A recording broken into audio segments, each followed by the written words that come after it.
ದೇಶದ ಗಮನ ಸೆಳೆದ ಬಿಹಾರ ಕುರುಕ್ಷೇತ್ರದ ಮತದಾನೋತ್ತರ ಸಮೀಕ್ಷೆ ಪ್ರಕಟವಾಗಿದೆ. ಎಲ್ಲ ಸಮೀಕ್ಷಾ ಸಂಸ್ಥೆಗಳು ಎನ್ಡಿಎ ಮೈತ್ರಿಕೂಟಕ್ಕೆ ಬಹುಪರಾಕ್ ಅಂದ್ರೆ ತೇಜಸ್ವಿಗೆ ಸರ್ವೆಗಳು ಮಹಾ ಆಘಾತ ನೀಡಿವೆ. ಚಾಣಕ್ಯ ಸಮೀಕ್ಷೆಯ ಪ್ರಕಾರ ಎನ್ಡಿಎ ಪಡೆ 130ರಿಂದ 138 ಕ್ಷೇತ್ರದಲ್ಲಿ ಗೆದ್ರೆ ಇಂಡಿ ಕೂಟ 100ರಿಂದ 108 ಕ್ಷೇತ್ರದಲ್ಲಿ ಜನರ ಒಲವು ತೋರಿಸಿದ್ದಾರೆ.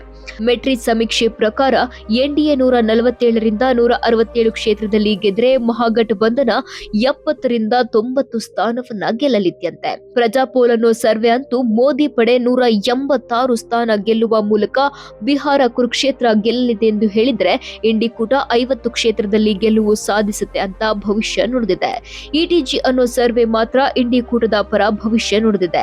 ನಿತೀಶ್ ಕುಮಾರ್ ನೇತೃತ್ವದ ಕೂಟ 84ರಿಂದ 85 ಸೀಟ್, ಇಂಡಿಯಾ ಕೂಟ 154ರಿಂದ 155 ಸೀಟ್ ಗೆದ್ದು ಅಧಿಕಾರದ ಗದ್ದುಗೆ ಹಿಡಿಯುತ್ತೆ ಎಂದಿದೆ. ನಿಮ್ಮ ಪ್ರಕಾರ ಬಿಹಾರದಲ್ಲಿ ಯಾರು ಗೆಲ್ತಾರೆ ಅಂತ ಕಮೆಂಟ್ ಮಾಡಿ.